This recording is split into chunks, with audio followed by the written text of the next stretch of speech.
classification of offenses అనే topic తీసుకోవాలి.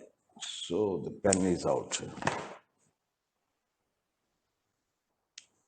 So ఈ క్లాసిఫికేషన్ ఆఫ్ అఫెన్సెస్ ఎందుకు చేశారు అంటే for the purpose of the object కానీ మనం గమనిస్తే what is the object of this classification అంటే టు డిసైడ్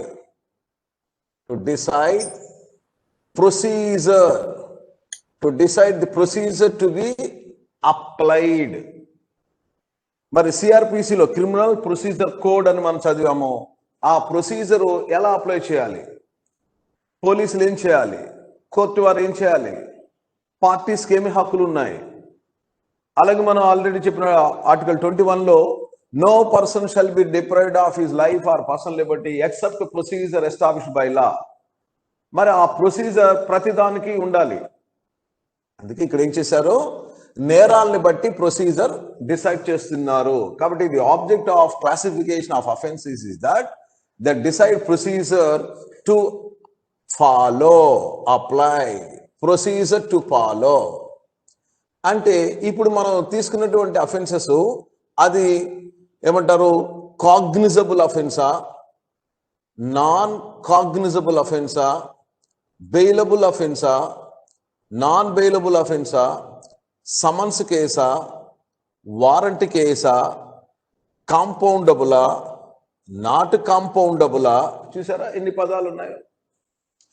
అలాగే నిన్న మనం జడ్జెస్ యొక్క అధికారాలను బట్టి offences punishable with less than 1 year, 3 years, 7 years, 10 years, life imprisonment, so death sentence. ఇలా కూడా మనం అఫెన్సెస్ ని ఐడెంటిఫై చేసాం basing on the punishment. Each magistrate and each court is given power to take up that cases, take cognizance and trial of that cases which are entrusted to him like this. For example, less than 1 year, second class magistrate. Less than 3 years, first class magistrate. Less than 7 years, chief judicial magistrate. Less than 10 years, assistant sessions judge. Then above 10 years, sessions judge. అలా మనకు చూడండి, ఇప్పుడు నేను చెప్తున్నాడు మీకు కూడా బాగా గుర్తొచ్చేలాగా మీరు మెమరీలో పెట్టుకోవాలి ఇవన్నీ. సో మన దగ్గర ఇన్ని పేర్లు ఉన్నాయి. మరోసారి గమనించండి, పేర్ల వరకు ముందు గమనించుకోండి. So cognizable, non cognizable, bailable, so non bailable, non NBW, non bailable offence, summons case, warrant case, compoundable, non compoundable means compromise, no compromises. ఇలా ఇన్ని రకాలైనటువంటి నేరాలను ఇప్పుడు డెఫినిషన్స్ తో పాటు మనం ఐడెంటిఫై చేసుకోవాలి ఫర్ ఎగ్జామ్ పర్పసెస్. అలాగే ఈ క్లాసిఫికేషన్ ఆఫ్ అఫెన్సెస్ మనకి ఎక్కడ ఇచ్చారు, ముఖ్యంగా షెడ్యూల్ 1లో ఇచ్చారు. షెడ్యూల్ 1 ఆఫ్ ది సిఆర్పిసిలో ఈ క్లాసిఫికేషన్ ని మనకు తెలియజేస్తున్నారు. ఈ షెడ్యూల్ 1లో కూడా మరలా మనకి ఏం చేశారంటే ఇందులో పార్ట్ 1 అని పార్ట్ 2 అని 2 రకాలుగా తీసుకున్నారు. పార్ట్ 1లో ఐపీసీకి సంబంధించిన నేరాలు, పార్ట్ 2లో అదర్ యాక్ట్స్, వేరే చట్టాలలో ఉన్న నేరాల గురించి మనకు చెప్పే ప్రయత్నం చేస్తున్నారు. మరి పార్ట్ 1కి వచ్చేటప్పటికి మనకు పార్ట్ 1లో ఏ విధంగా మనం ఐడెంటిఫై చేస్తున్నారంటే ఇండియన్ పీనల్ కోడ్లో ఉన్నటువంటి నేరాలన్నింటినీ తీసుకొని ఒక 6 కాలమ్స్ మీకు ఐడెంటిఫై చేస్తారు, బ్రేక్ చేశారు అనమాట. ఒక షెడ్యూల్ ఇవ్వడానికి టేబుల్ లాగా 6 కాలమ్స్. కాలం నెంబర్ 1, కాలం నెంబర్ 2, 3, 4, 5, 6 ఇలా 6 కాలమ్స్ ని ఏర్పాటు చేసి మనకు ఒక్కొక్క కాలంలో ఆ నేరానికి సంబంధించిన సమాచారాన్ని, అంటే procedure to be applied and treatment లేదా నేచర్ ఆఫ్ దట్ అఫెన్స్ గురించి మనకు చెప్పబోతున్నారు. అందుకని రేపు అడగొచ్చు మిమ్మల్ని, where do you find the classification of offenses for the purpose of application of the procedure అన్నప్పుడు the schedule 1 of the CRPC clearly classified all the offenses under Indian Penal Code as well as other acts. Schedule 2 కూడా ఉంది మన దగ్గర. Schedule 2 ఏం చేస్తుందంటే model proformas, అంటే criminal కోర్టులో మనం యూజ్ చేసేటటువంటి ఎన్నో రకాలైనటువంటి పేపర్స్ గురించి వాళ్ళు మోడల్స్ పెట్టుకున్నారు. అంటే వారెంట్ ఎలా ఇష్యూ చేస్తారు, వారెంట్ ప్రొఫార్మా ఎలా ఉంటుంది, సమన్స్ ఎలా ఇష్యూ చేస్తారు, దాని ప్రొఫార్మా ఎలా ఉంటుంది, అలాగే పార్టీస్ ప్రజెంట్ చేయాలకి ఏమైనా మ్యాటర్స్ టు ది కోర్టు ఎలా ఉంటుంది, ఇలా ఏవేవో అలా ప్రొఫార్మాస్ ఉంటాయి. సో ఇక్కడేమో ఇప్పుడు ఫస్ట్ వన్ పార్ట్ 1 షెడ్యూల్లో దేని గురించి మాట్లాడుతుంటే ఐపీసీలో చెప్పిన నేరాలు వాటికి సంబంధించిన ఇదిగో ఈ నేచర్స్ గురించి మనకు మాట్లాడుతుంది. మరి ఐపీసీలో ఉన్నటువంటి నేరాల గురించి తీసుకొని ఫస్ట్ కాలంలో ఐపీసీలో ఉన్నటువంటి ఐపీసీ సెక్షన్స్, కాబట్టి నేరాలు సెక్షన్స్ తో మొదలవుతాం. ఇండియన్ పెనల్ కోడ్ లో మనకు నేరాలు స్టార్టింగ్ విత్ 107 ఉంటుంది, అబిట్మెంట్ అని. అక్కడి నుంచే మనకు నేరాలు 511 వరకు. సో 106 వరకు ఉన్నవన్నీ అఫెన్సెస్ ఏం కాదు, అవన్నీ కూడా జనరల్ మ్యాటర్స్, డిఫెన్సెస్, పనిష్మెంట్స్, ఇంకా జనరల్ ఎక్స్ప్లెనేషన్స్ ఉన్నాయి తప్ప. సో ఐపీసీలో నేరాలు ఇక్కడి నుంచి స్టార్ట్ అవుతాయి. కాబట్టి మొదటి కాలంలో ఐపీసీలో ఉన్న సెక్షన్ గురించి చెప్పడం జరుగుతుంది. రెండవ దాంట్లో వచ్చేటప్పటికి అఫెన్స్ ఏ నేరము, ఇప్పుడు నేను చెప్పాను సెక్షన్ 107 అబిట్మెంట్. సో అబిట్మెంట్ కి సంబంధించి మనకు కనిపిస్తుంది సార్ మూడో కాలంకి వచ్చేప్పటికి ఈ ఐపీసీలో ఉన్నటువంటి పనిష్మెంట్. కాబట్టి ఇది మనం కొత్తగా డిస్కస్ చేసుకునేది. ఐపీసీలోకి వెళ్తే సో సెక్షన్ ఇచ్చారు, అఫెన్స్ ఇచ్చారు, పనిష్మెంట్ ఇచ్చారు. ఎందుకంటే ఈ పనిష్మెంట్ బట్టి మనము డిసైడ్ చేయాలి విచ్ కోర్ట్. మరి ఐపీసీ పుస్తకం పక్కన పెట్టుకోకుండా ఒకేసారి ఏం చేశారు, ఐపీసీలో ఉన్నవన్నీ తీసుకొచ్చి ఇక్కడ షెడ్యూల్లో పెట్టి సిఆర్పిసి నువ్వు రెఫర్ చేసినప్పుడే నీ దగ్గరికి ఒక క్లయింట్ వచ్చారు, ఒక కేసు ఉంది, ఇప్పుడు పోలీసు వారు కూడా రెఫర్ చేస్తున్నారు. సో అతను పెట్టిన సెక్షన్ ఐపీసీలో ఏ సెక్షన్ పెట్టారో చూస్తారు, ఆ సెక్షన్ కి ఆపోజిట్ గా ఎంత శిక్ష పడిందో చూస్తారు. ఈ శిక్షను బట్టి ఇంకా నెక్స్ట్ నేరం యొక్క నేచర్ ని ఇక్కడ మనకు తెలియజేస్తున్నారు. కాబట్టి Indian penal code section, offence, punishment, so like that 3 years etcetera. ఆ తర్వాత ఇప్పుడు దాని యొక్క అసలు నేచర్ గురించి మనకు చెప్పబోతున్నారు. నోన్ యాజ్ అది కాగ్నిజబులా, నాన్ కాగ్నిజబులా. ఇక్కడ మనకు కాగ్నిజబులా, నాన్ కాగ్నిజబులా అని హెడ్డింగ్. ఇప్పుడు ఇక్కడ రాస్తారు కాగ్నిజబుల్ అయితే కాగ్నిజబుల్ అని, ఒకవేళ నెక్స్ట్ లైన్ లో నాన్ కాగ్నిజబుల్ అయితే నాన్ కాగ్నిజబుల్ రాసుకుంటూ వస్తారు. మొత్తం 511 సెక్షన్స్ ఇక్కడ వరకు రాస్తూ మనకు ప్రతి నేరానికి సంబంధించి ఆపోజిట్ గా అది కాగ్నిజబులా, నాన్ కాగ్నిజబులా చెప్పడం జరుగుతుంది. ఇప్పుడు మనం డెఫినేషన్ చదవాలి. కాగ్నిజబుల్ అంటే ఏమిటి, దాని యొక్క నెక్స్ట్ ట్రీట్మెంట్ ఏమిటి. సో కాగ్నిబుల్ కాబట్టి దాన్ని మరొక ట్రీట్మెంట్కి వెళ్దాం. అదేమిటంటే బెయిలబుల్, నాన్ బెయిలబుల్. మరి అది బెయిల్ ఇస్తారా, బెయిల్ ఇవ్వరా, దాన్ని బట్టి మనం అంటాము ఇదిగో కాగ్నిజబుల్ అఫెన్సెస్ అంటే సీరియస్ అఫెన్సెస్ జనరల్ గా ఎక్కువ కూడా నాన్ బెయిలబుల్ అఫెన్సెస్ రూపంలో ఉంటాయి. అలాగే నాన్ కాగ్నిజబుల్ బెయిలబుల్ అఫెన్సెస్ రూపంలో ఉంటాయి. నాన్ కాగ్నిజబుల్ అంటే కొంచెం చిన్న నేరాలు. సో కాబట్టి ఇలా 3 years లోపల ఉండేటటువంటి అలాంటి వాటిని మనము చిన్న నేరాల కింద అనుకుంటే వాటిని నాన్ కాగ్నిజబుల్ అంటే బెయిల్ ఇచ్చేస్తారు. అంటే పోలీసు వారు వెంటనే అరెస్ట్ చేయటము, అరెస్ట్ చేసిన వెంటనే మీరు కానీ షూరిటీస్ ఇవ్వగలిగితే బెయిల్ ఇవ్వటం జరుగుతుంది. కాబట్టి 5th కాలం ఏం తెలియచేస్తుంది, ఇది కూడా ఒక బిట్ క్వశ్చన్స్ అనమాట. ఎగ్జామ్ పాయింట్లు అయితే జేసీసీ ఎగ్జామ్ అయితే ఇలాంటి బిట్ పాయింట్స్ అడుగుతారు. 5th కాలం of the part, what it declares about, where you can find whether offence is bailable or non bailable. ఇది question. Where you can find అంటే అప్పుడు మనం చెప్పాలి షెడ్యూల్ 1 ఆఫ్ సిఆర్పిసి పార్ట్ 2లో ఉన్నటువంటి సో కాలం 5లో తెలియచేయబడతాయి. ఇక్కడికి వెళ్తే మనకు తెలుస్తుంది ఇండియన్ పెనల్ కోడ్ లో ఉన్నట్టు ఫర్ ఎగ్జాంపుల్ 302 మర్డర్ ఇక్కడ వచ్చింది. ఇక్కడ రాగానే అఫెన్స్ పేరేంటి, మర్డర్. 302 మర్డర్కి offence death sentence, life imprisonment. ఎప్పుడైతే ఇంత పెద్దది ఉందో ఖచ్చితంగా కాగ్నిజబులే. కాగ్నిజబుల్ కాబట్టి అది నాన్ బెయిలబుల్ అఫెన్స్ అవుతుంది. చూసారా, ఆల్ కాగ్నిజబుల్ అఫెన్సెస్ అన్ని నాన్ బెయిలబుల్. ఇక్కడ 6th కాలంలో వచ్చేటప్పుడు కోర్ట్. మరి ఆ నేరాలను ఏ కోర్టు విచారణ చేస్తుంది, మనం already jurisdiction of the courts అని చదివేసుకున్నాం కాబట్టి ఇక్కడ ఇంకా ఈజీ అయిపోయింది, మనకు తెలిసిపోతుంది. ఇదిగో కాగ్నిజబుల్ అఫెన్సెస్ నాన్ బెయిలబుల్ కాబట్టి ఇవి so they may be talking about your sessions judge అని, సెషన్స్ కోర్ట్ అని, ఇక్కడ వచ్చేప్పటికి ఇంకా ఏమైనా బెయిలబుల్ అఫెన్సెస్ లాంటివి అనుకోండి, మ్యాజిస్ట్రేట్ అని, అలాగే కూడా జ్యుడిషియల్ మ్యాజిస్ట్రేట్ ఆ first class bar metropolitan magistrate లేదా ఎనీ అదర్ మ్యాజిస్ట్రేటు, ఇలా మనకు కాలమ్స్. ఇప్పుడు చెప్పండి, సో మనకు అఫెన్సెస్ యొక్క క్లాసిఫికేషను వాటి యొక్క నేచరు ఎక్కడ తెలుస్తూ ఉందంటే షెడ్యూల్లో పార్ట్ 1లో తెలుస్తూ ఉంది. పార్ట్ 1లో ఒక టేబుల్ ఇచ్చారు. ఈ టేబుల్లో 6 కాలమ్స్ తో విడగొట్టి మనకు చెప్పే ప్రయత్నం చేస్తున్నారు. మొదటి 3 కాలమ్స్ ఇండియన్ పీనల్ కోడ్ లో ఉన్న సెక్షను, ఇండియన్ పీనల్ కోడ్ లో ఉన్న నేరము, దానికి సంబంధించిన అఫెన్స్ అని చెప్పారు. కాబట్టి సెక్షన్, అఫెన్స్, పనిష్మెంట్. ఇప్పుడు సిఆర్పిసి ఈ మూడింటిని ఎక్స్ట్రాగా చెప్తుంది మనకు. కాలం నెంబర్ 4లో అది కాగ్నిజబులా, నాన్ కాగ్నిజబులా, బెయిలబులా, నాన్ బెయిలబులా, ఏ కోర్టు దాన్ని ప్రాసిక్యూట్ చేస్తుంది అని చెప్పటం జరిగింది. ఇది. ఇకపోతే పార్ట్ 2 అదర్ యాక్ట్స్ లో క్రిమినల్ యాక్ట్స్ ఏవో ఉన్నాయి కదా, ఐపీసీ బయట వేరే యాక్ట్స్ ఉన్నాయి. వేరే యాక్ట్లలో కూడా వాళ్ళు ఆ నేరాలను మనకు తెలియచేసే ప్రయత్నం చేస్తూ వాళ్ళు ఎక్కువగా వేరే నేరాలకు సంబంధించి they are giving us only 4 columns మాత్రమే మనకు ఇస్తున్నారు. ఇక్కడ చూడండి 6 కాలమ్స్ ఇచ్చారు కదా, ఇక్కడ వేరే చట్టం కింద 4 కాలమ్స్ మాత్రమే ఇస్తున్నారు. రైట్? ఏంటి ఆ 4 కాలమ్స్ మనకి ఇచ్చింది వాళ్ళు? 4 కాలమ్స్ వచ్చేప్పటికి వేరే చట్టాలు కాబట్టి సెక్షన్ స్టార్ట్ చేయలేదు. ఇక్కడంటే సెక్షన్స్ ఉన్నాయి కాబట్టి ఇచ్చాం.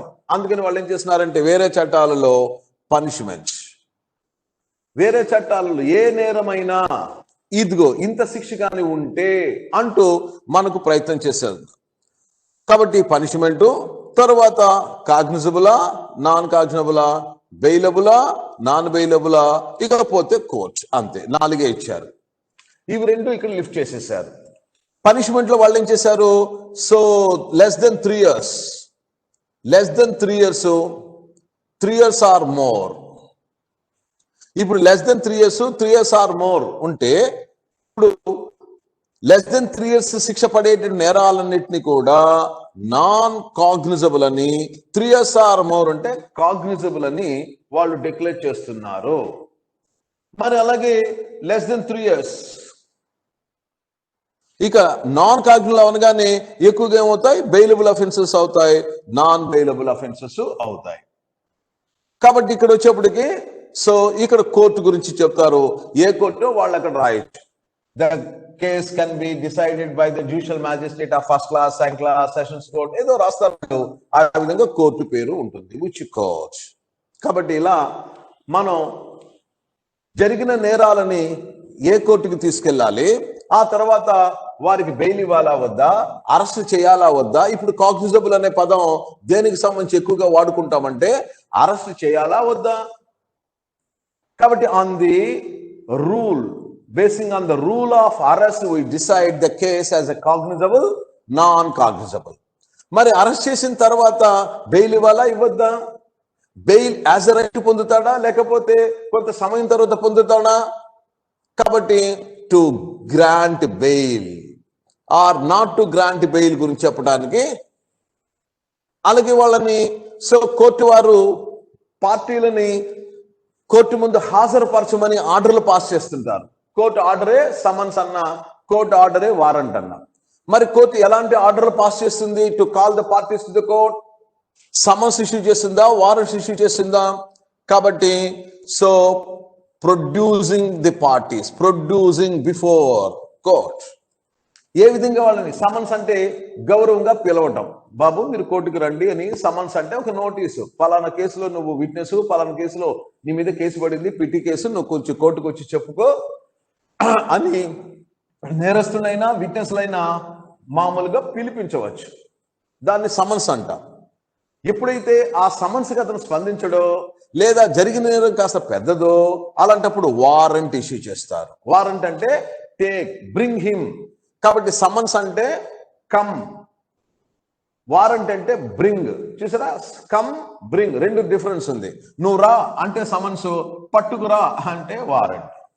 మరి పట్టుకురామంటారా పోలీసులు వెళ్ళి బలవంతంగా? కాబట్టి ఏ ప్రొసీజర్ అప్లై చేయాలి? ఏమండి అది చాలా చిన్న నేరం, దాన్ని పట్టుకురావటం ఏందండి, రమ్మంటే వస్తాం కదా. కాబట్టి కోర్టు కూడా అనవసరంగా ఓవర్ యాక్షన్ ఏం చేయకుండా కొన్ని లిమిటేషన్స్ పెట్టారు. ఏ నేరానికి ఎంతవరకు కోర్టు స్పందించాలో అంతవరకే స్పందించండి అంటూ వారికి కూడా కొన్ని కంట్రోల్స్ పెట్టడం జరిగింది.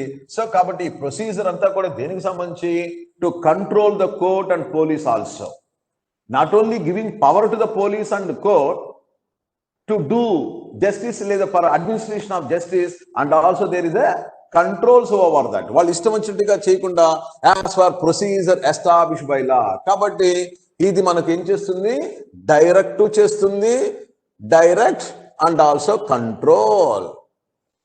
It grants permission as well as restrict the court. అందుకని మన దగ్గర ఉన్నటువంటి కేసెస్ కి ఏ కేసుకి సమన్స్ ఇవ్వాలి, ఏ కేసుకి వారెంట్ ఇవ్వాలి, ఆ విధంగా కూడా మనం తెలుసుకోవాలి.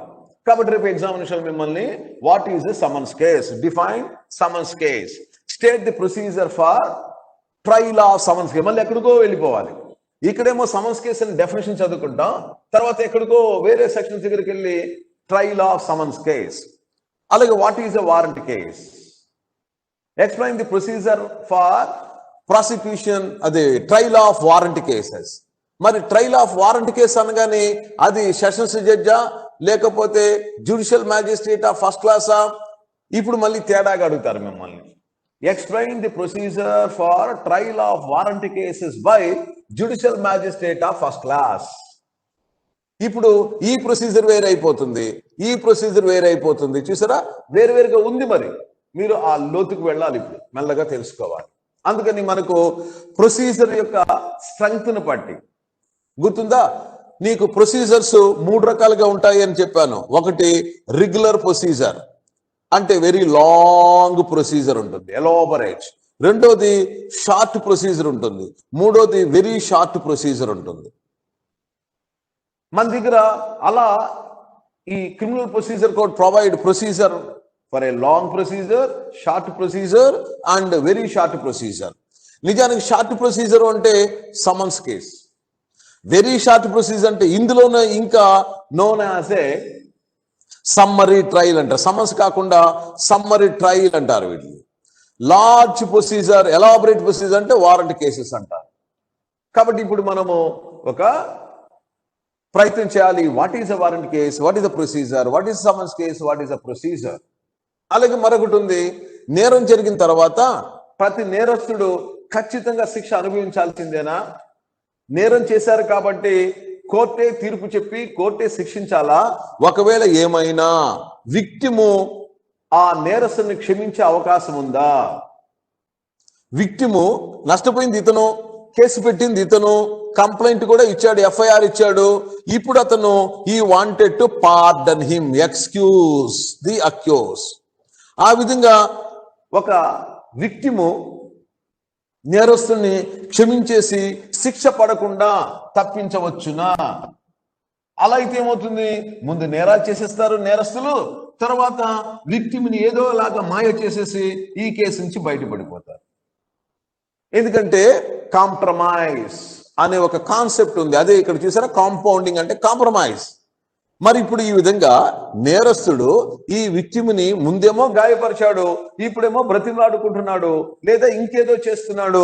కాబట్టి ఈ యొక్క విక్టిము తన కంప్లైంట్ ని వాపస్ తీసేసుకోవటం, ఈ కంప్లైంట్ ని వాపస్ తీసుకోవటం వల్ల ఇతనికి రక్షణ పొందటం జరుగుతుంది. ఇది ఎంతవరకు న్యాయం? మరి అలాంటప్పుడు నేరస్తులు తప్పించుకుంటున్నారు కదా. సమాజంలో ఏదో ఒక రకమైన ఇన్ఫ్లుయెన్స్ ముందైతే కేసు పెట్టేశాడు, తర్వాత ఇతను ఏం చేయొచ్చు, వీళ్ళ కుటుంబ సభ్యులను బెదిరించవచ్చు, లేదా డబ్బు వేయవచ్చు, సాక్షులు వేయవచ్చు, ఇంకేమైనా జరగచ్చు కదా. సాక్షులు కొంటే అది వేరే సబ్జెక్ట్. విక్టిమ్ని కొనేసాం మనం, లేదా విక్టిమ్ని బెదిరించాం కంప్లైంట్ తీసుకోమని. అందుకని విక్టిమ్ ఏం చేస్తాడు, తాను తన యొక్క నేరస్తుడిని క్షమించినట్టుగా ఒక లెటర్ కోర్టు వారికి ఇవ్వడం జరుగుతుంది. That is called compromise. మరి ఈ కాంప్రమైజ్ ఎంతవరకు రిలవెంట్? ఎలాగంటే ఈ కాంప్రమైజ్ సంబంధించిన సబ్జెక్టు మీరు ఇండియన్ పీనల్ కోడ్ లో ప్రొఫెసర్ కెన్నీ డెఫినేషన్ గురించి చెప్పేవాడిని, గుర్తుందో లేదో చూడండి. What is a crime? Kenny definition లో ఇప్పుడు నేను చెప్పబోయే ఈ సబ్జెక్ట్ దాగి ఉంటుంది.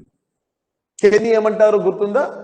So crimes are legal wrongs whose sanction is punitive and is in no way remissible by any private individual, and is remissible by crown alone. Remissible by crown alone, excusable only by crown, President of India, king. అంతేగాని క్షమించేది king నువ్వు కాదు. నీ ఎంతవరకు అంటే నీకు నేరం జరిగింది కాబట్టి నువ్వు కంప్లైంట్ ఇచ్చే వరకే నీ పని. క్షమించే అధికారం రాజుది, రాజ్యానిది, నీది కాదు. కాబట్టి it is excusable, remissible by crown అలో, అది కూడా ఇఫ్ రెమిసబుల్ అట్ ఆల్. మరి కెన్నీ డెఫినేషన్ లో ఏం చెప్పినట్టయింది? విక్టిము అక్యూజుడు ఇద్దరు కాంప్రమైజులు కుదరవండి. నేరం చేసిన వాడిని విచారించి శిక్షించటం రాజు ధర్మం, క్షమించటం కూడా రాజుకే. కాబట్టి నో కాంప్రమైజ్ అని ప్రొఫెసర్ కెన్నీ డెఫినేషన్ లో మనకు ఇండైరెక్ట్ గా కనిపిస్తూ ఉంది. కానీ మన ఇండియన్ క్రిమినల్ ప్రొసీజర్ కోడ్ అలాంటి ఎక్స్క్యూజ్, కాంప్రమైజ్ అన్నమాట. ఆ కాంప్రమైజ్ కి మనకు అవకాశాన్ని ఇస్తుంది. కాబట్టి we should know that process of compromise. కాబట్టి ఇప్పుడు మీకు what are compoundable offences, explain the procedure for compounding. మనం ఇలా కూడా చూస్తుంటాం, పెద్ద పెద్ద నేరాలు చేసేసిన వాళ్ళని, నక్సలైట్స్ ని, వీళ్ళని అందరినీ కూడా ప్రభుత్వం అప్పుడప్పుడు క్షమాభిక్ష పెట్టేస్తాం, మీరందరూ లొంగిపోయింది, సో మీరు మళ్ళీ మామూలు జీవనంలోకి రండి అంటూ వారిని లొంగుబాటుకు కూడా ఆర్డర్ పాస్ చేస్తుంటారు. And offer excuses also. ఇంకొక దగ్గర మీకు ప్రభుత్వము ఇలా ఆఫర్ చేసే ఒక విధానం ఉంది, దాన్ని అంటారు అప్రూవర్ గా మారిపోవటం. వినుంటారు ఈ పదాలని మీరు. ఒక నేరస్తుడు తన నేరాన్ని ఒప్పుకొని ప్రభుత్వానికి లొంగిపోయి తన యొక్క తోటి నేరస్తుల విషయాలను వీరికి అప్పగించే పని అయితే, చెప్పే పని అయితే కోర్టు వారికి, దీన్నే మనం అంటే అప్రూవర్ గా మారిపోయాడు, బికమ్స్ ఎ ప్రాసిక్యూషన్ విట్నెస్. కాబట్టి when group of people commit an offense here, one of the accused turns to be hostile, turns as a prosecution witness. దీన్ని అప్రూవర్ అంటాం. ఇప్పుడు చూడండి ఎన్ని ఉన్నాయి. మరి నేరం చేసిన వాడు ఖచ్చితంగా జైలుకే వెళ్ళాలి, వెళ్ళి జైల్లో కూర్చోవాలని ఏమీ లేదు. ఎందుకంటే మన దేశ శాసనాల ప్రకారంగా రిఫార్మేటివ్ థియరీ మంది, అవునా? అంటే రిట్రిబ్యూటివ్ థియరీ ఏం కాదు మంది, రిఫార్మేటివ్ థియరీ. మరి అలాంటప్పుడు ఒక నేరస్తుడిని మనము రిఫార్మేట్ అయ్యే అవకాశాలను కల్పిస్తున్నాం. అందుకే అరే బాబు లొంగిపోండి, మీకు మేము మంచి చేస్తాం, మీరు మీ యొక్క నేరాలని ఒప్పుకొని ఇతర నేరస్తుల గురించి కూడా మాకు సమాచారం పూర్తిగా ఇవ్వగలిగితే మిమ్మల్ని క్షమిస్తాము. ఇలా అప్రూవరు, విత్డ్రాయల్ ఆఫ్ కేసెస్, కాంప్రమైజెస్ అనే పదాలు మనకు మొత్తం ఇండియన్ క్రిమినల్ ప్రొసీజర్ కోడ్ లో కనిపిస్తున్నాయి. కాబట్టి కేవలం ఇన్ ప్రొసీజర్ కోడ్ ఇప్పుడు మనకున్న ఈ సిఆర్పిసి టు కన్విక్ట్ మాత్రమే కాదు, టు ఎక్స్క్యూజ్ కూడా ఉంది అని మీకు చెప్పటం. కాబట్టి criminal procedure code not only providing for convicting criminals and also provide procedure for excuse the criminals.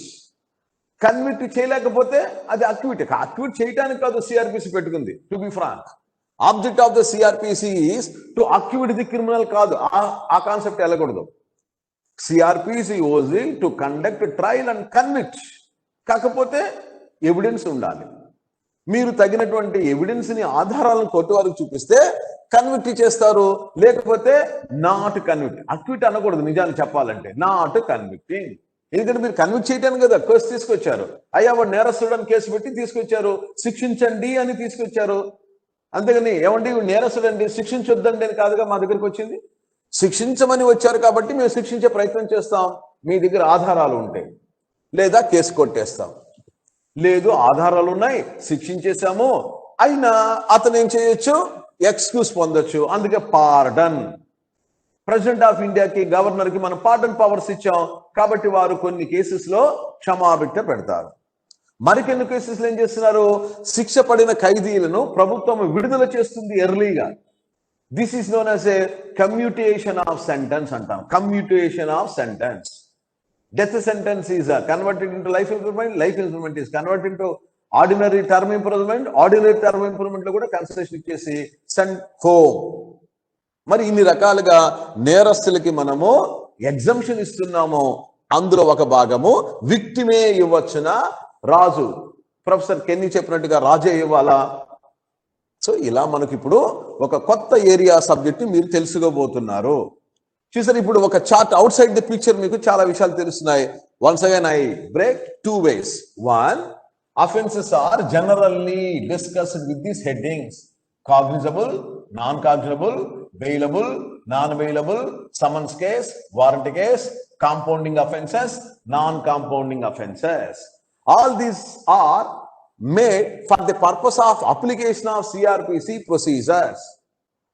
And these classifications are ultimately shown in Schedule 1. In Schedule 1, we have 2 tables, Part 1, Part 2. Part 1 contains IPC and the nature of offences in Indian Penal Code. And the Part 1 describes the matter in 6 columns. Column 1st, 2nd and 3 is concerned IPC. Section number, offense and punishment. And next 3, 4th one is called what is the nature of that offense? Is it cognizable, non-cognizable? Ante arrest with warrant or without warrant. Bail can be given immediately or no bail immediately. And last one, which court? This already we know, some other area already. Therefore, which court can try the cases? All the offenses punishable less than 3 years, this court. More than 3 years, this court. Like that here, this given. And Part 2 of the CRPC providing offenses under other criminal legislations. There only 4 columns are given, and under other legislations, they are not dividing like this, 1 year like this, only 2 columns only. Only 2, that is all offenses less than 3 years, all offenses 3 or more. All offenses less than 3 are known as a non-cognizable offenses and they are bailable. Non-cognizable అంటే తక్కువ, less serious అని, less serious కాబట్టి bail ఇస్తాం. Cognisable అంటే serious offences అని, ఎప్పుడైతే serious అయిందో non bailable offence అవుతుంది, బెయిల్ ఇవ్వమండి. ఏ కోర్టు అనేది ఆయా చట్టాల్లో చెప్పబడి ఉంటుంది, ఆ కోర్టుకు వెళ్తారు. సెషన్స్ కోర్టుకు వెళ్తారా, క్రిమినల్ కోర్టుకు వెళ్తారా? ఇప్పుడు డ్రగ్స్ కి సంబంధించి ఒక చట్టం ఉంది, ఎక్కడికి వెళ్తారు? అలాగే ఉమెన్ చిల్డ్రన్స్ కి సంబంధించిన పోక్సో ఒక కేసు ఉంది, ఆ నేరంలో నేరాలు చేసిన వాళ్ళు ఎక్కడికి వెళ్తారు? అలాగే ఎక్సైజ్ యాక్ట్ ఉంది, లేదా కస్టమ్స్ యాక్ట్ ఉంది, లేదా ఇంకో చట్టం ఉంది, అక్కడ నేరాలు చేసినటువంటి వాళ్ళని వైలేట్ చేసిన చట్టాలు వైలేట్ చేసి ఎక్కడికి తీసుకెళ్తారు? కాబట్టి వాళ్ళే రాస్తారు ఆ చట్టాలలో, ఆ కోర్టుకి వెళ్ళటం జరుగుతుంది. కాబట్టి ఇప్పుడు మనం ఏ నేరాన్ని కాగ్నిజబుల్ అంటారు, ఏ ఏ కారణాలతో అంటారు, ఇప్పుడు మళ్ళీ అవన్నీ మనం డిస్కస్ చేద్దాం. I take number 1, I'm taking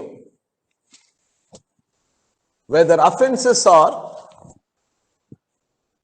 classification on the basis of arrest. Arrest కి సంబంధించి తీసుకున్నాం. Arrest with warrant, arrest with warrant and no warrant. ఒక వ్యక్తిని మనం పోలీసు వారు వెంటనే కస్టడీకి తీసుకోవాలా అక్కర్లేదా అనే దాన్ని బట్టి మనం సహజంగా ఎలా డివిజన్ చేస్తామో మనం ప్రయత్నం చేస్తాం, basing on the powers of the police. This is called here arrest by police. వారి అధికారానికి సంబంధించి నేరాలు, బాబు ఇదిగో ఈ నేరాలు అయితే మీరు ఇలా చేయండి, ఈ నేరాలు అయితే ఇలా చేయండి అని చెప్తున్నాం. ఇంతకీ మన దగ్గర ఉన్న నేరాల గురించి కూడా చూస్తాం. ఫస్ట్, ఏదైనా నేరాన్ని మనం, నేను మెల్లగా తీసుకొని ఇప్పుడే నేను మొత్తం ఒక నేరాన్ని ఇలా తీసుకొస్తున్నాను చూడండి. Number 1 is talking like this: offenses punishable less than 3 years. మన దగ్గర నేరాలు ఎన్ని రకాలు ఉన్నాయి? offenses punishable less than 3 years, ఆ తర్వాత 3 years or more. 3 years or more అంటే అప్ టు 10 years తీసుకుందాం, up to 10 years. Less than 3 years, మళ్ళీ 3 ఉంటే ఇటు వచ్చేసాం, ఇటువైపున. కాబట్టి క్లియర్ గా మీ మనసులో కూడా ఉండాలి, 3 years ఆర్ మోర్. 10 years కి వచ్చేసాం. 10 years తర్వాత ఉండే నేరాలు ఏంటండి? 10 years తర్వాత ఉండే నేరాలు ఏంటివి? ఓకే, అవి లైఫ్ ఇంప్రిజన్మెంట్. ఆ తర్వాత ఉండేది ఏమిటి? Death sentence. ఇవి మనకు ఫైన్ గురించి పక్కన పెట్టేసేయండి. కాబట్టి ఇప్పుడు నేరాలు, so less than 3 years and only fine అంటే చిన్నవి అయిపోతాయి. ఎలాగో less than 3 years 3 years or more life imprisonment, death sentence. ఇవి మన దగ్గర ఉన్న నేరాలు ఇండియన్ పెనల్ కోడ్ లో కనిపిస్తాయి. ఇప్పుడు ఇలా లెస్ దెన్ 3 years ఉన్న నేరాలని ఏమని పిలుస్తారంటే, so they are known as a non cognizable offences అని పిలుస్తారు. అంటే లెస్ సీరియస్. నాన్ కాగ్నిజబుల్ అంటే లెస్ సీరియస్ అని, చిన్న నేరాలు కింద పరిగణిస్తున్నారు. మరి 3 years శిక్ష పడేవి, అంతకంటే ఎక్కువ శిక్షగానే పడితే వీటిని కాగ్నిజబుల్ అఫెన్సెస్ అని పిలుస్తున్నారు. సో ఆ తర్వాత 3 years నుంచి ఇంకా ఇక్కడ దాకా కూడా ఇవన్నీ కూడా కాగ్నిజబుల్ అఫెన్సెస్. ఒక మాటలో చెప్పాలంటే ఇప్పుడు ఇక్కడ నుంచి ఇవన్నీ కూడా cognizable offences. From 3 years to death వరకు ఉన్నవన్నీ కూడా కాగ్నిజబుల్ అఫెన్సెస్. మరి ఇప్పుడైతే ఇవి కాగ్నిజబుల్, నాన్ కాగ్నిజబుల్ ఇక్కడ ఏంటి? సో అరెస్ట్, వారెంట్ రిక్వైర్డ్ అనమాట. Warrant required to arrest. ఇక్కడ వచ్చేప్పటికి no warrant is required. No warrant is required. Police can arrest without warrant. ఇప్పుడు చూసారా, warrant, no warrant. So warrant కావలసినటువంటి వాటిని మనం నాన్ కాగ్నిజబుల్ అంటాం. నో వారెంట్ అయితే కాగ్నిజబుల్ అఫెన్సెస్ అంటాం. కాబట్టి పోలీసు వారు అరెస్ట్ చేయగలరా, అరెస్ట్ చేయలేరా అన్న విషయాల గురించి కాగ్నిజబుల్, నాన్ కాగ్నిజబుల్ అఫెన్సెస్ గురించి చెప్పుకుంటున్నాము. అయితే ఇటీవల కాలంలో అప్ టు 7 years వరకు వాళ్ళు అరెస్ట్ చేయకూడదు అని కూడా ఉంది. అది ఎక్సెప్షన్ దీంట్లోంచి. యాక్చువల్గా అయితే కాగ్నిజబుల్ ఎక్సెప్షన్ ఇచ్చారు.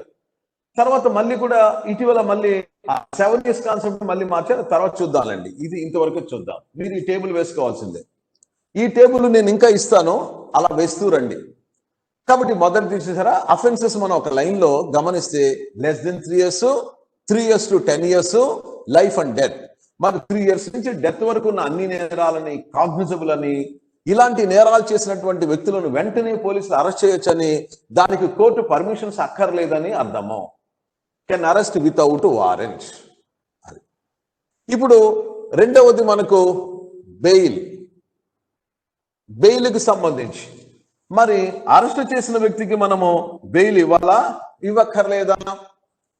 దానికి సంబంధించి సేమ్ ఇదే నేరాలను మళ్ళీ తీసుకుందాం. That is here same death sentence, life imprisonment, then 3 to 10 years and less than 3 years. బెయిల్కి సంబంధించిన కాన్సెప్ట్కి వచ్చాం మనం ఇక్కడ. So here these are known as a bailable offences.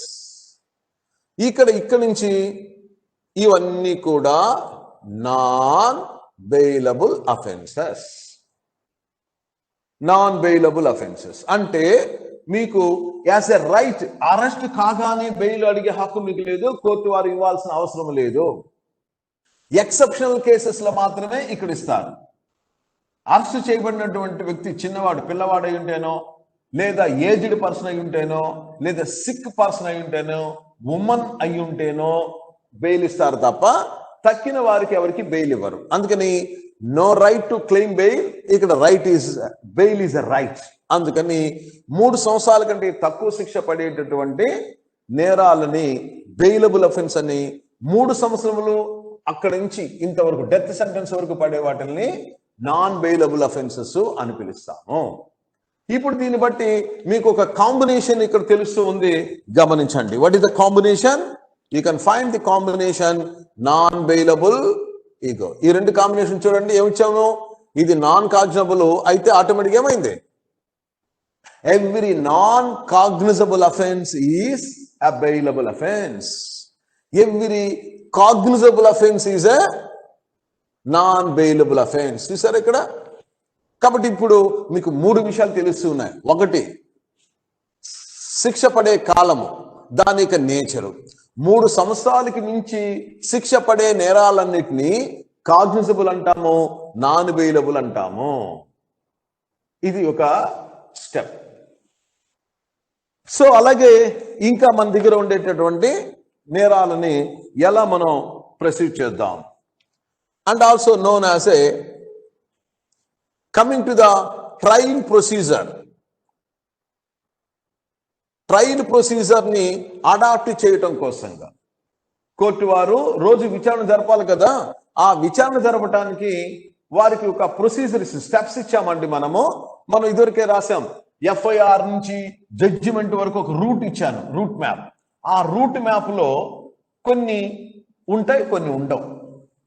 In general నేను ఒక రూట్ మ్యాప్ ఇచ్చేసాను. ఎఫ్ఐఆర్ నుంచి జడ్జిమెంట్ వరకు ఎలా ఎలా జరుగుతుందో రూట్ మ్యాప్. ఆ రూట్ మ్యాప్ ఎలాబరేట్ అంటే వారంటీ కేసెస్. అందుకని ట్రయల్ ప్రొసీజర్ సంబంధించి ఏం చేశారంటే వాటిల్ని సమన్స్ కేసు అని వారంట్ కేసు అని రెండుగా డివిజన్ చేశారు. అంటే ఇదే ఈ కేసునే మళ్ళీ రెండు అవుతున్నాయి, బెయిల్ ఆఫెన్సే మళ్ళీ రెండు అవుతున్నాయి, నాన్ కాన్ఫిడెన్స్ అలా మొత్తం ఈ నేరాలు మరలా రెండుగా మారుతున్నాయి. ఏంటి ఆ రెండు? ఇప్పుడు ట్రై చేద్దాం. Again same I'm taking. So ఇక్కడ ఎస్ డెత్ సెంటెన్స్ విధించేవి, లైఫ్ ఇంప్రిజన్మెంట్ విధించేవి, అలాగే ఇప్పుడు మనకు 3 to 10 years ఉండేవి. ఇప్పుడు మొదటిది ఏం చేశారు తెలుసా? 3 years ఉండేది, దీన్ని ఇంకోసారి సబ్ డివిజన్ చేశారు. ఏం చేశారంటే అప్ టు 2 years లేదా రాద్దాం less than 2 years or 2 years. ఇక్కడ వచ్చేప్పటికి ఎక్సీడింగ్ 2 years. ఇప్పుడు పైన చూసారా బెయిలబుల్ అఫెన్సెస్ ఉన్నాయి కదా, నాన్ కాగ్నిటివ్ అఫెన్సెస్ 3 years కాలాన్ని మళ్ళీ 2 బ్రేక్ చేశాం. ఇప్పుడు ఈ మొదటి దాన్ని ఏమో సమన్స్ కేసు అని పిలుస్తాము. ఇక్కడ నుంచి ఇవన్నిటిని కూడా మనము వారంట్ కేసెస్ అని పిలుస్తాము. ఇప్పుడు చెప్పండి, సమన్స్ కేసెస్ అంటే ఇక్కడ డెఫినేషన్ వచ్చేసిందండి. మీరు లోపల వెళ్ళి మళ్ళీ చదవక్కర్లేదు, ఇంకా క్లారిటీ ఇక్కడే వచ్చేస్తుంది. సో సమన్స్ కేసు అంటే 2 సంవత్సరములు కానీ అంతకంటే తక్కువ కానీ శిక్ష పడేటట్టు వాటిని సమన్స్ కేసు అంటాము. మరి అదే 2 సంవత్సరాలకి మించి కానీ ఉంటే, 2 సంవత్సరాలు 1 రోజు, 2 సంవత్సరాలు 3 రోజులు అన్నమాట. అలా మనకు 2 సంవత్సరాలకి మించి శిక్ష పడే నేరాలు ఏమైనా మనకు కనిపిస్తే వాటిని వారంట్ కేసెస్ అంటాము. అంటే ఇలాంటి కేసెస్ లో నేరస్తుడిని పట్టుకు రమ్మని వారెంట్ ఇష్యూ చేయవచ్చు. ఇలాంటి కేసెస్ లో నేరస్తుడిని పట్టుకు రమ్మనకూడదు, బాబు నువ్వే కోర్టుకు రా అని సమన్స్ ఇష్యూ చేయాలి. కోర్టు వారికి కూడా అలా చెప్తున్నాం. ఈ సమన్స్ ని ధిక్కరిస్తే అప్పుడు వెళ్తాం, అంతేగాని నార్మల్ గా సమన్స్ ఇష్యూ చేస్తున్నాం. కాబట్టి what is the summons, how to issue summons, how to serve the, ఇది మళ్ళీ నోట్స్. కాబట్టి ఇప్పుడు మనకు నేరాలు ఇప్పుడు గమనించండి. మన దగ్గర ఉన్నటువంటి నాన్ కాగ్నిజబుల్ అఫెన్సెస్ ఉన్నాయి కదా, ఇప్పుడు జాగ్రత్తగా గమనించండి. నాన్ కాగ్నిజబుల్ అఫెన్సెస్ మరలా మీకు 2 రకాలుగా వచ్చాయి. నాన్ కాగ్నిజబుల్ 3 years, ఇందులోనే ఏమున్నాయి? సమన్స్ కేసు ఇందులోనే ఉంది, వారంట్ కూడా ఉంది, చూసారా? అంటే so non cognizable offences are part, కొన్నేమో సమన్స్ కేసెస్, కొన్నేమో వారంట్ కేసెస్. ఇక్కడ అన్ని ఇంకా వారంట్ కేసెస్. అంటే ఏవో చెప్పండి. కాగ్నిజబుల్ అఫెన్స్ అన్నాను. ఒక కాగ్నిజబుల్ అఫెన్స్ ఏం కేసు అవుతుంది? All cognizable offences are always warrant cases. ఇందులో తేడా లేదు. But non cognizable offences are some are summons cases, some are warrant cases. ఇలా కూడా మీరు ఆలోచిస్తే ఇప్పుడు మనం for example judicial magistrate of first class గురించి మాట్లాడుకుంటుంటాం కదా, అంటే చివరిలో కోర్టు గురించి. Judicial magistrate of first class యొక్క పవర్ ఏంటండి, జ్యూరిడిక్షన్ ఏంటండి? సో అప్ టు 3 years శిక్ష విధిస్తాడు. మరి అప్ టు 3 years లో జ్యుడిషియల్ మ్యాజిస్ట్రేట్ సెకండ్ క్లాస్ ఎప్పటి వరకు? Up to 1 year. ఎప్పుడైతే ఈయనకి 1 year లోపల ఇచ్చేసామో ఇతను ఏం చేసినట్టు అయింది? సో 1 to 2 years, మళ్ళీ 2 to 2 years.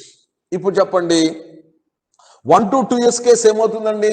ఇక్కడ మనం చెప్పినట్టుగా 1 to 2 years కేసు ఎలాంటి కేసు? Summons case. మరి 2 దాటితే 2 to 3 years కేసు వేసి వారంట్ కేసు. ఇప్పుడు చెప్పండి, ఒక జ్యుడిషియల్ మ్యాజిస్ట్రేట్ ఎలాంటి కేసెస్ ని విచారణ చేస్తాడో మీరు గమనించండి. ఇదంతా నోట్స్ మీ దగ్గర ఉండాలండి. So judicial magistrate of first class అనే ఒక మ్యాజిస్ట్రేట్ ఎలాంటి కేసులు విచారిస్తున్నాడో మీకు తెలిసిపోయింది. కాబట్టి ఇతను 2 రకాల నేరాలను విచారిస్తున్నాడు. చూసారా? Sessions summons case, warrant case. కాబట్టి రెండు ఉన్నాయి ఇక్కడ. కానీ judicial magistrate of first second class always only summons case. ఎందుకంటే ఆయన less than 2 years, less then 1 year case మాత్రమే కాబట్టి so it is a summons case.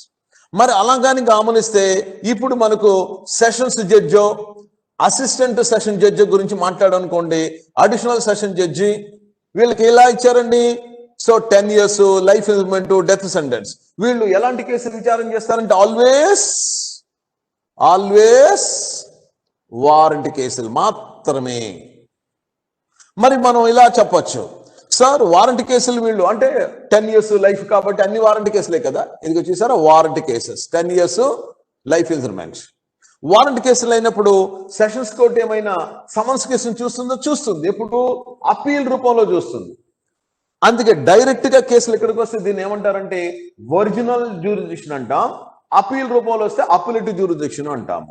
సరే, ఇప్పుడు మనకు ఇది ముఖ్యం కాదు, ఇది మీకు టచ్ అయిపోయింది. ఇప్పుడు చెప్పండి, నేరాలని మనము ఎలా క్లాసిఫై చేసామో, వారెంట్ కేసెస్, సమన్స్ కేసెస్ అని సో ఇచ్చేసాము. మరొకసారి, what are summons cases? All offences punishable less than 2 years or 2 years is called summons cases. Exceeding 2 years is a warrant case. Therefore, exceeding 2 years, exceeding 3 years, exceeding 10 years, life imprisonment, death sentence are all coming as warrant cases. Therefore, procedure to be followed is prescribed in the Criminal Procedure Code. Summons cause trial ఎలా ఉంటుంది, దానికి summons procedure అంటాం, warrant procedure అంటాం. ఆ విధంగా ఆ procedure adapt చేయాలి. ఇప్పుడు మిమ్మల్ని ఈ టేబుల్ నుంచే మిమ్మల్ని ఒక ప్రశ్న అడుగుతున్నాను. బెయిలబుల్ అఫెన్సెస్ అన్న బెయిలబుల్ అఫెన్సెస్ యొక్క నేచర్ ఏమిటి? ఇప్పుడు చెప్పండి. బెయిలబుల్ అఫెన్సెస్ 2 రకాలుగా ఉండొచ్చు. కొన్నేమో సమన్స్ కేసు రూపంలో ఉండొచ్చు, మరికొన్నేమో వారెంట్ కేసుల రూపంలో ఉండొచ్చు. అది మరి so non bailable offences always ఏ రూపంలో ఉన్నాయి? ఇక సమన్స్ కేసు లేదు. All non bailable offences are warrant cases only. కొన్ని వేరే రూపంలో నేను వారెంట్ కేసు ప్రాజెక్ట్ చేస్తాను. What is the nature of warrant cases? Warrant cases are 2 kinds. Some are bailable, some are non bailable. Warrant cases, some are warrant cases, some are so arrest with warrant and some cases లో arrest without warrant. ఇలా మీరు project చేసుకోవాలి. కాబట్టి ఇప్పుడు చూసారు, ఇక్కడ arrest అన్నా మనం, అరెస్ట్ ఇచ్చేటప్పటికి వారెంట్, ఇక్కడ వచ్చేప్పటికి ఏమైంది? వారెంట్ కేసే, వారెంట్ అవసరం ఇక్కడ అరెస్ట్ చేయాలంటే. ఇక్కడ వారెంట్ కేసే, వారెంట్ అక్కర్లేదు అరెస్ట్ చేయడానికి. సో అలా మనం గమనించవచ్చు అరెస్ట్ కేసెస్ లో వారెంట్ కేసుని ఎలా ప్రొజెక్ట్ చేశాము. కాబట్టి ఈ టేబుల్ని కరెక్ట్గా ఇలాగే రాయాలి, మీరు మార్చకుండా రాయండి ఆ బ్రేక్ వచ్చేలాగా. కాబట్టి మొదటి పార్ట్లో 3 years లోపల ఉన్నవి, 3 to 10 లైఫ్ డెత్. ఇప్పుడు లైఫ్ డెత్ విషయంలో మీకు ఏమైనా తేడాలు వచ్చాయా? ప్రతి దగ్గర అవి ఆల్వేస్ ఒకటే ఉన్నాయి, ఏం మారల. అవి అన్ని కాగ్నిజబులే, అవన్నీ నాన్ బెయిలబులే, అవన్నీ వారెంట్ కేసెస్. ఈ విధంగా we are dividing the cases as non cognizable, bailable, non bailable offences. కాబట్టి ఒక్కొక్క పదాన్ని పట్టుకొని తీసుకున్నాం. పోలీసు వారి అధికారాలను బట్టి ఇలా డివిజన్ చేశాం, బెయిల్ ఇవ్వాలా లేదంటానికి ఇలా డివైడ్ చేసాం, కోర్టు ఏ ప్రొసీజర్ అడాప్ట్ చేసుకోవాలంటానికి ఇలా డివైడ్ చేసామండి. సో నెక్స్ట్ వన్ మరొక కండిషన్ ఇచ్చారు, అది ఇప్పుడు తీసేశారు కానీ ఫస్ట్ రాసి పెడతాను. ఒకటి, so here arrest and no arrest, arrest and no arrest, only notice. Arrest and no arrest, only notice. Only notice. I repeat here.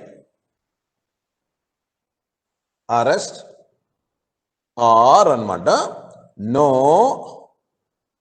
arrest, only notice of appearance అంటారు. సార్ ఇక్కడ అరెస్ట్ చేయొచ్చన్నారు కదా, కానీ ఏం చేశారంటే police వారికి ప్రతిసారి arrest చేయటం ఎందుకురా బాబు, వారికి నోటీస్ ఇవ్వండి. అందుకే దీన్ని స్టేషన్ బెయిల్ అని పిలిచేవాళ్ళు. స్టేషన్ బెయిల్ అని అప్పుడు ఏం చేశారు, నేరాలని ఇలా మళ్ళీ డివిజన్ చేద్దాం. Offences are as usual death sentence, as usual life imprisonment, and as usual 3 to 10 years imprisonment and less than 3 years. వీటిని ఏం చేశారంటే ఇప్పుడు మొదటిగా ఇక్కడ డివిజన్ మార్చారు.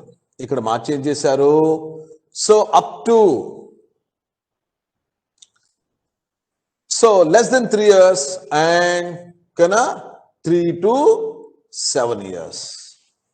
ఇక్కడ 7 to 10 years. ఇప్పుడు ఏం చేశారంటే ఈ మొత్తం అఫెన్సెస్ అప్ టు 7 years వరకు ఏం చేశారంటే no arrest, no arrest, only notice of appearance. వాళ్ళని అరెస్ట్ చేయొద్దు, ఓన్లీ నోటీస్ ఆఫ్ అపియరెన్స్ ఇవ్వండి, లేదా అరెస్ట్ బెయిల్ పోలీసు వారే బెయిల్ ఇవ్వచ్చు. Only notice of appearance, notice of appearance before the police. అది కాబట్టి సెక్షన్ 41 అంటారు, 41A అని.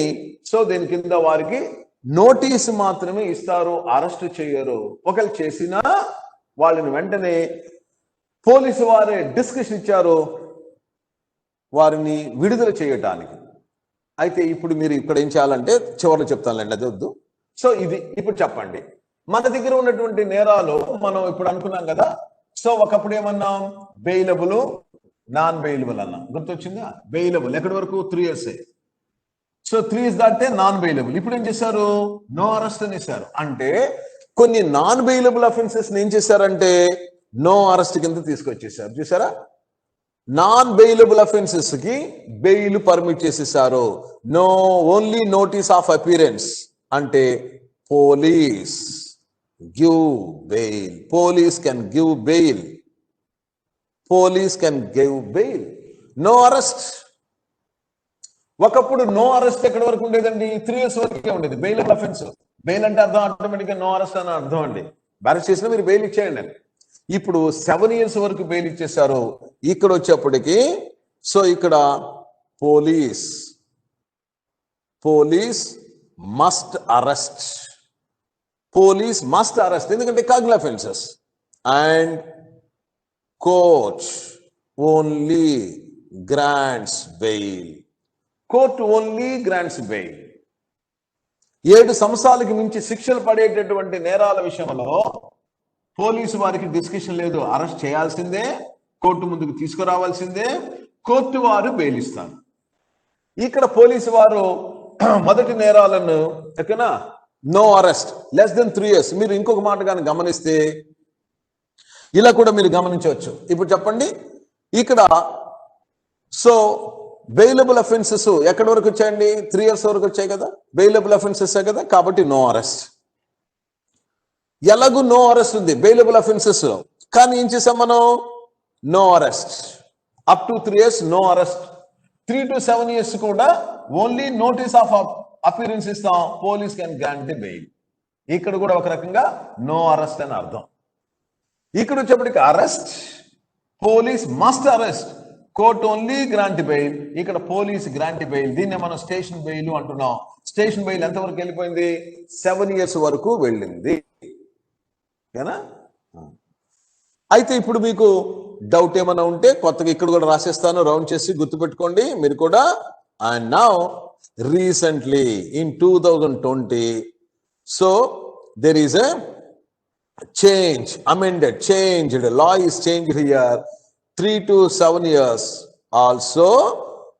So police must arrest, police must arrest, no station bail, no station bail, only court has to grant bail. రాయండి. ఇప్పుడు ఇది 2020 change అనమాట. ఇదేమో old. నేను రాసిన ఫస్ట్ లైన్ బ్లాక్ లెటర్స్ అన్ని ఓల్డ్ అనమాట. మీరు ఎక్స్ట్రాగా రౌండ్ చేసుకొని ఇక్కడ కూడా కావాలంటే ఇక్కడ రాసుకోండి. However there is a amendment to section 41A అంటారు. అమెండ్మెంట్ చేశారు. అమెండ్మెంట్ చేసి ఇప్పుడు ఏం చేశారు, ఈ 3 years కాన్సెప్ట్ తీసేసి పాతదే పెట్టేశారు. ఏంటిది పాతది? Non bailable offences. Non bailable offences కిందకి తీసుకొచ్చేసారు. 3 నుంచి ఇక్కడ వరకు నాన్ బెయిలబులే. ఉంటే గింటే కోర్టు వారు గ్రాంట్ చేస్తారు bail, and not the police. కాబట్టి power of the police to grant the bail ఉందే, దీన్ని రిమూవ్ చేసేసారు.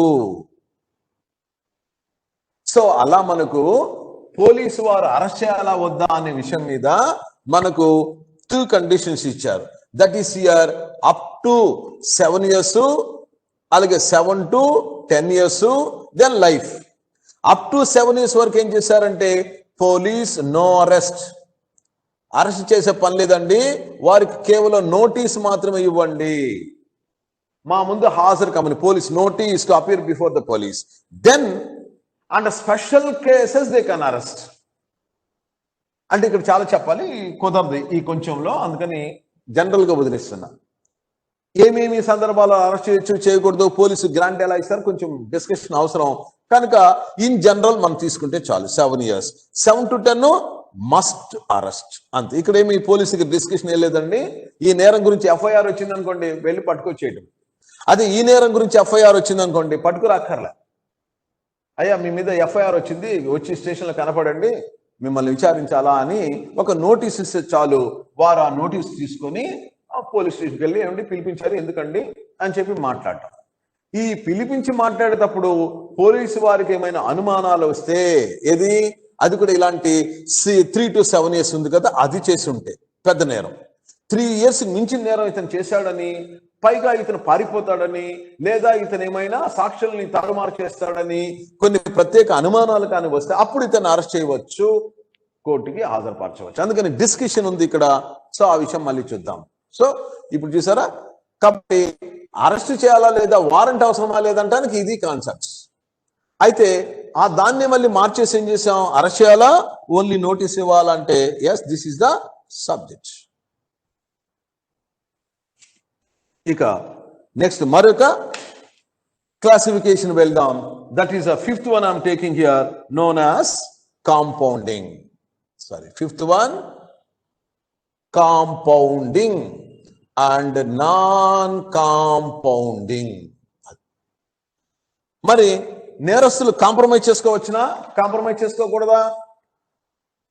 కోర్టు వారే శిక్షలు విధించాలా, లేదు ప్రభుత్వమే అతను క్షమించాలా అన్న విషయాన్ని బట్టి ఇప్పుడు మనము నేరాలను మళ్ళీ డివిజన్ చేస్తున్నాం. కాంప్రమైజ్, ఇందులో నేరాలను less than 3 years, as usual here, less than 3 years శిక్షలు పడేవి ఒకటిగాను, and then coming to so life 3 to 10 years శిక్షలు పడేవి, life imprisonment and death sentence. ఇలా నేరాలను విడగొట్టి మనం చెప్పుకుంటే ఎక్కువగా మీరు గమనిస్తే ఇక్కడ దీస్ అఫెన్సెస్ ఆర్ compoundable.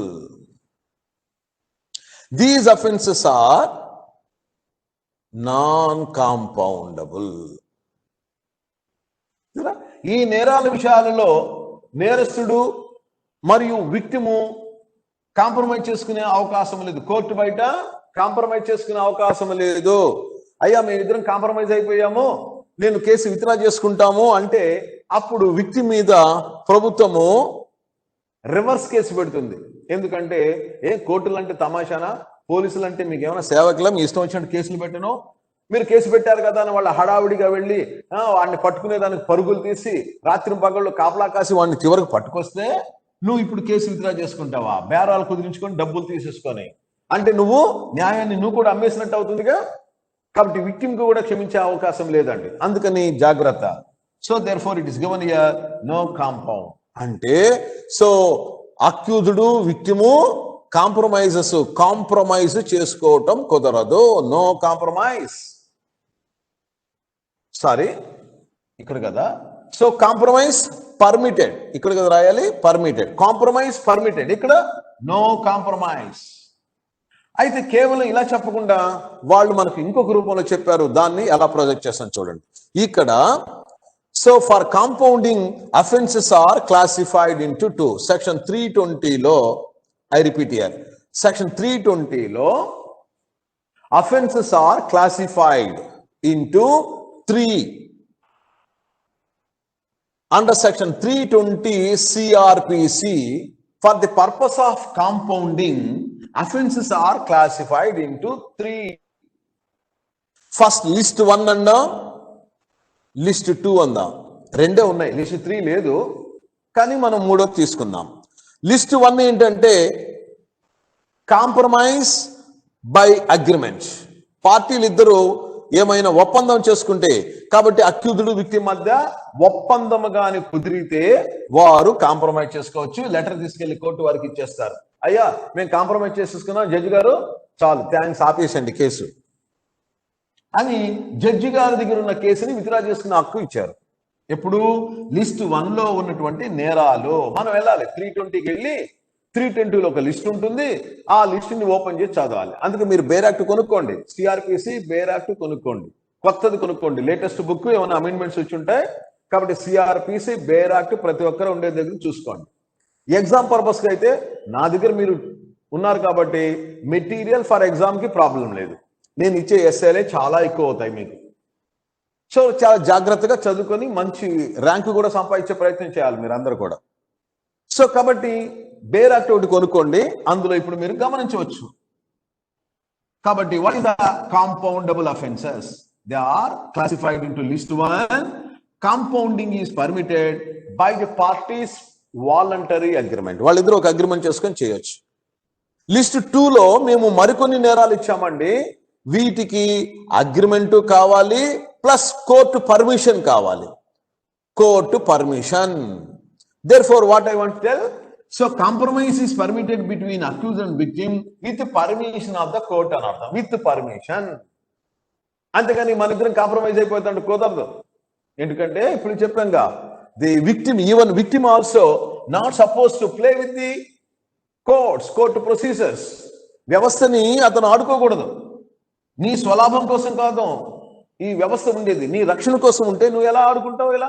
అందుకని నేరాలు కాంపౌండింగ్ సంబంధించి మనకు 2 పద్ధతులు ఉన్నాయి. ఒకటి so without permission of the court, 2 with permission of the court అని అర్థము. Without permission, with permission. Without permission ఇదిగో లిస్ట్ 1లో ఉన్నవన్నీ మీరు కాంప్రమైజ్ చేసుకోవచ్చు, విత్ పర్మిషన్ లిస్ట్ 2లో ఉన్నవి చేసుకోవచ్చు. మరి సార్, మరి what about the other offences? ఈ రెండిట్లో రానటువంటి offences not referred in the list 1, list 2 అన్నమాట. దాన్ని మనం లిస్ట్ 3 కింద నేను అంటున్నాను అంతే, వాళ్ళు ఇవ్వలేదు లిస్ట్ 3 అని మనం అనుకున్నాం. Offences not referred in the list 1, list 2 అంటే అదర్ అఫెన్సెస్ నాన్ కాంపౌండబుల్ అయిపోయింది. సరే, వాట్ ఈస్ నాన్ కాంపౌండబుల్ అంటే all other offences other than list 1 and 2. List 1 and 2లో లేనటువంటివి, రానటువంటి నేరాలన్నీ కూడా నాన్ కాంపౌండబుల్. అంటే అర్థం ఏంటి? విచారణ జరగాల్సిందే, ఆ విచారణ బట్టి చివరిగా అతను కన్విక్ట్ అయినవచ్చు, అక్యూట్ అయినవచ్చు. మనకు కాంపౌండబుల్ అఫెన్సెస్ ఏమిటి అంటే, ఇప్పుడు మనం చదివామే లిస్ట్ 1లో, సిఆర్పిసి షెడ్యూల్ 1లో మనం చదువుకున్నటువంటి ఇండియన్ పీనల్ కోడ్ నేరాలన్నీ చూసుకుంటూ వెళ్ళామనుకోండి, అక్కడ మనకి ఇలా తెలుస్తుంది.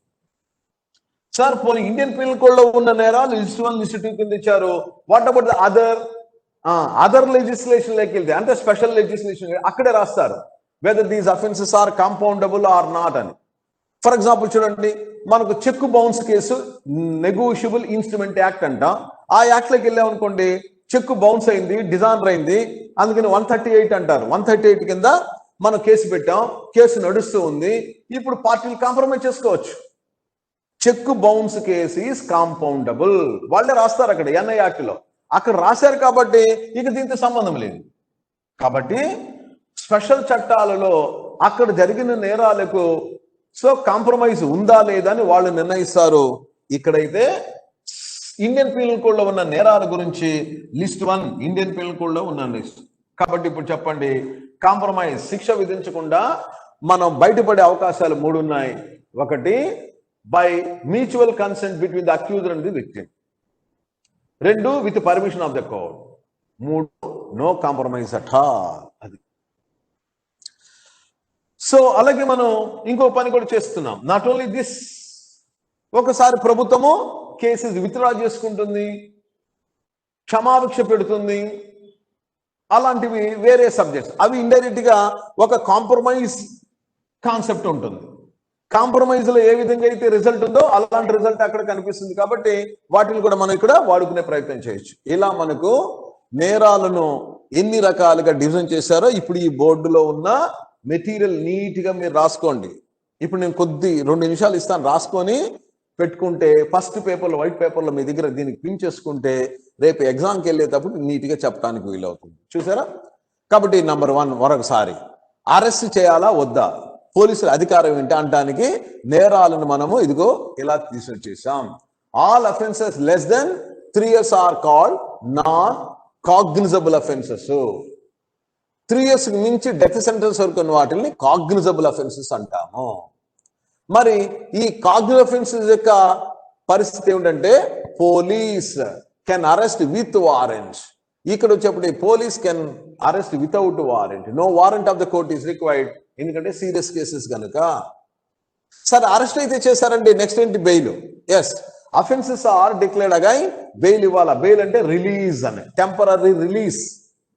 కాబట్టి విచారణలో ఉన్నటువంటి నేరస్తుడిని తాత్కాలికంగా విడుదల చేయడాన్ని బెయిల్ అంటాం మనం. అలా బెయిల్ ఇవ్వచ్చునా అంటే ఎస్, ఈ నేరాలకైతే బెయిల్ ఇవ్వచ్చు. చిన్న నేరాలు కాబట్టి బెయిల్ ఇవ్వచ్చు, పెద్ద నేరాలకైతే బెయిల్ ఇవ్వకూడదు.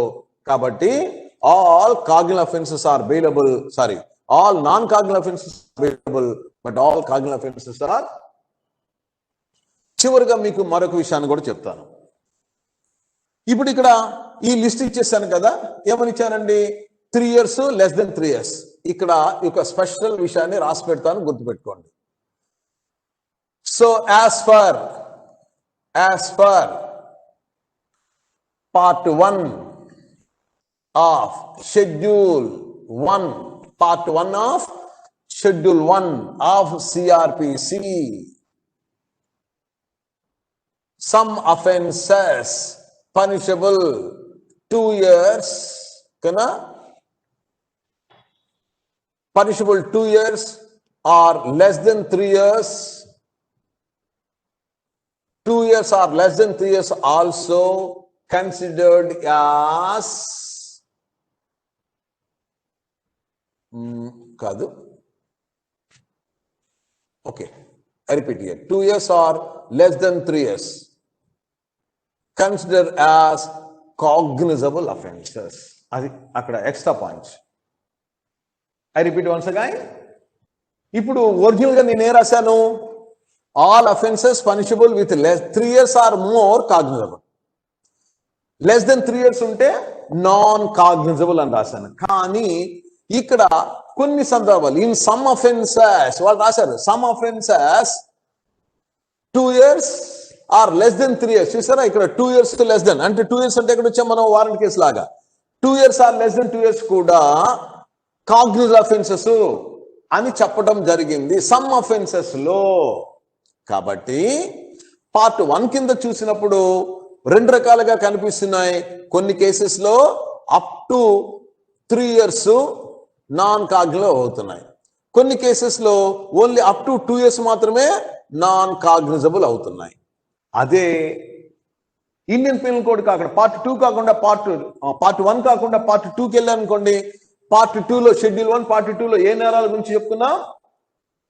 పార్ట్ 2లో ఇతర చట్టాలలో ఉన్న నేరాల గురించి చెప్పుకున్నాం. అక్కడ మాత్రం ఇది లేదు, only up to 3 years 3 years above, less than 3 years 3 years to 10 years like that. ఇవన్నీ లెస్ దెన్ 3 years ఏమో so non cognizable offence, 3 years ఏమో కాగ్నిజబుల్ అఫెన్స్. కాబట్టి ఇది ఎక్సెప్షన్. కొన్ని ప్రత్యేక సందర్భాలలో ఇక్కడ లెస్ దెన్ 3 years కూడా కాగ్నిజబుల్ అవ్వచ్చు. ఒకవేళ అలా ఎక్కడైనా చెప్పకపోతే generally we speak that all offences punishable less than 3 years is non cognisable. కానీ 2 to 3 years ఏదైనా ఉంటే ఇది కాగ్నిజబుల్ కూడా అవ్వచ్చు షెడ్యూల్లో చెప్పితే. అందువల్ల మీరు ఏం చేస్తారు? ఇప్పుడు బేర్ యాక్ట్ లో షెడ్యూల్లో అలా వెతకండి, కూర్చొని రీసెర్చ్ లాగా చేయండి. ఎక్కడో ఒక దగ్గర మీకు కనిపిస్తూ ఉంటుంది, ఓకే ఈ నేరాలకి వీటిల్ని కాగ్నిజబుల్ అన్నారా. కాగ్నిజబుల్ అనగానే దాని అర్థం ఏంటి? అరెస్ట్ వితౌట్ వారెంట్ అని అర్థము. కాగ్నిజబుల్ అనగానే మరొక అర్థం ఏంటి? బెయిల్ ఇవ్వచ్చు, బెయిల్ ఇవ్వకూడదు అని అర్థం. సో అలాగే ఇక్కడ కూడా మీరు గమనించవచ్చు, బెయిలబుల్ నాన్ బెయిలబుల్ అఫెన్సెస్ లో కూడా సేమ్ నోట్స్ తీసుకోవచ్చు. లెస్ దెన్ 3 years బెయిలబుల్ అన్నారు కదండి, ఒక్కొక్కసారి లెస్ దెన్ 3 years అయినా నాన్ బెయిలబుల్ అనొచ్చు, లెస్ దెన్ 3 years అయినా నాన్ బెయిలబుల్ అనొచ్చు. ఒక్కోసారి 3 years పైన ఉంటే నాన్ బెయిలబుల్ అన్నారు కదండి, ఒక్కోసారి 3 years పైన ఉన్న బెయిలబుల్ అనొచ్చు, మనం చెప్పలేదు. కాబట్టి it depends on the schedule. ఇదేమో జనరల్ టేబుల్, నేను మీకు అర్థం అవడానికి ఇచ్చిన జనరల్ టేబుల్ ఇది. ఈ టేబుల్ కంటే అసలు ఎక్కడ కనిపిస్తుంది అంటే షెడ్యూల్లో కనిపిస్తుంది. కాబట్టి ఇక్కడ ఎక్సెప్షన్, మనం మళ్ళీ ఎక్సెప్షన్ రాసుకుంటే బెయిలబుల్ అఫెన్సెస్ గురించి ఇన్ సమ్ కేసెస్, ఇప్పుడు బెయిల్ గురించి రాసనుకోండి, బెయిల్ ఇన్ సమ్ కేసెస్, ఓకేనా, less than 3 years also becomes a non bailable offences. In some cases 3 years or more also may be bailable offences. చూసారా, షెడ్యూల్లోనో లేదా ఇతర చట్టాల్లో చెప్పొచ్చేమో. లెస్ దెన్ 2 years ఉంటే కూడా, లెస్ దెన్ 2 years అంటే ఏంటిది? లెస్ దెన్ 3 years అంటే లెస్ దెన్ 3 years అయితే బెయిలబుల్, కానీ అది నాన్ బెయిలబుల్ అనొచ్చు ఎక్కడైనా. 3 years దాటితే నాన్ బెయిలబుల్, కానీ బెయిలబుల్ అని చెప్పొచ్చు. అంటే రివర్స్ అనమాట. సార్ వాళ్ళు ఎక్కడైనా రివర్స్ లో చెప్తే తప్ప, లేకపోతే మేము అర్థం ఎలా చేసుకోవాలంటే ఇది టేబుల్. వాళ్ళు ఎక్కడైనా రివర్స్ లో చెప్పకపోతే ఆర్డినరీ టేబుల్ దిస్. కాబట్టి విత్ దిస్ టేబుల్ మొత్తం సిఆర్పిసి లో ఉండే నేరాల వివరాలన్నీ మీకు వచ్చేసాయండి. ఇంతకంటే క్లియర్ గా ఇంకెవ్వరూ చెప్పలేరు. మీరు ఒకసారి ఈ టేబుల్ని ట్రై చేయండి. నంబర్ 1, అరెస్ట్ బై పోలీస్, వాళ్ళ అధికారాల గురించి నేరాలను మనం 2 రకాలు చేశాము, కాగ్నిజబుల్, నాన్ కాగ్నిజబుల్. 2, బెయిల్ ఇవ్వాలా వద్దా అన్న పాయింట్ మీద మనం అఫెన్సెస్ 2గా డివిజన్ చేశాము, బెయిలబులా నాన్ బెయిలబులా. అలాగే కోర్టు వారు ప్రొసీజర్, రోజువారీ విచారణ ఎలా జరపాలి అంటానికి కేసెస్ 2 రకాలుగా తీసుకున్నాము, సమన్స్ కేసెస్, వారెంట్ కేసెస్. ఇక్కడ మారింది చూసారా, 2 సంవత్సరాల లోపే. కాబట్టి అలా కోర్టు వారు విచారణ చేయడానికి, ప్రొసీజర్ అప్లై చేయడానికి సమన్స్ కేసు, వారెంట్ కేసు అన్నాము. అలాగే ఇక్కడ అరెస్ట్ చేయొచ్చు పోలీసులు అన్నారు, అందులో మళ్ళీ ఒకసారి వివరణ ఇస్తూ, ప్రతిసారి అరెస్ట్ చేయాలా, ఏమైనా డిస్కషన్ ఉందా, ఇక్కడ పోలీసు వారికి అరెస్ట్ చేయాలా లేదా డిస్కషన్ ఉందా అన్న విషయాన్ని బట్టి ఇలా డివిజన్ చేస్తాం. లెస్ దెన్ 3 years ఉన్న వాటిల్లో నో అరెస్ట్ అసలు, ఎందుకంటే అవి బెయిలబుల్ అఫెన్స్ కాబట్టి అరెస్ట్ అక్కర్లేదు, కాబట్టి నో అరెస్ట్ అట్ ఆల్. కానీ 3 to 7 years ఉన్న వాటిలో పోలీసుకి డిస్కషన్ ఇచ్చారు, వాళ్ళు అరెస్ట్ చేయొచ్చు, చేయకపోవచ్చు, డిపెండింగ్ ఆన్ ద సిచ్యుయేషన్. కానీ 7 years దాటిని డెత్ సెంటెన్స్ వరకు అన్ని నేరాల్లో పోలీస్ మస్ట్ అరెస్ట్, వారికి డిస్కషన్ లేదు, అరెస్ట్ చేయాల్సిందే, తీసుకెళ్లి కోర్టులో 24 hours పెట్టేయాల్సింది. ఇక నెక్స్ట్ వన్ ఏంటంటే, నేరస్తులు నేరాలు ఏమైనా కాంప్రమైజ్ చేసుకోవచ్చా అంటే, ఇదిగో చేసుకోవచ్చు, చేసుకోకూడదు అనడానికి మనం లెస్ దెన్ 3 years ఒక కాన్సెప్ట్, లేదా దాన్ని కూడా పక్కన పెట్టేస్తే మీకు నేరస్తులు శిక్షలను తప్పించుకునే ప్రయత్నంలో కాంప్రమైజ్, దానికి సెక్షన్ 320 మనకు ఈ వివరాలు చెబుతుంది. కాంప్రమైజ్ బై పార్టీస్ చేసుకోవచ్చు. ఏ నేరాలంటే, మేము ఒక లిస్ట్ ఇస్తున్నాము, లిస్ట్ 1లో చెప్పినటువంటి నేరాల విషయంలో, అంటే చాలా చిన్నవి అన్నమాట, పెట్టి అఫెన్సెస్ అంటారు. ఇలాంటి నేరాల విషయంలో పార్టీలు పరస్పర అంగీకారముతో కాంప్రమైజ్ చేసుకోవచ్చు. ఇంకొంచెం పెద్ద నేరాల విషయంలో కోర్టు వారి పర్మిషన్తో కాంప్రమైజ్ చేసుకోవచ్చు. ఇంకా పెద్ద నేరాల విషయంలో అస్సలు కాంప్రమైజే లేదు, విచారణ జరగాల్సిందే, చివరిగా అక్విట్ అని అవుతారు, కన్విక్ట్ అని అవుతారు, అంతేగాని నో కాంప్రమైజెస్. కాబట్టి ఇది రేపు క్వశ్చన్ అడుగుతారు, ఇది పెద్ద ఎస్సే అండి, మనకు చాలా సెక్షన్ 320 చాలా లైన్స్ ఉంటాయి, ఆ లైన్స్ అన్ని మనం చదవాలి. ఒక పెద్ద ఎస్సేనే అవుతుంది అది. ఇక్కడైతే చాలా సింపుల్ గా అనిపించింది మీకు. ఇవ్వండి, ఐ స్టాప్ హియర్.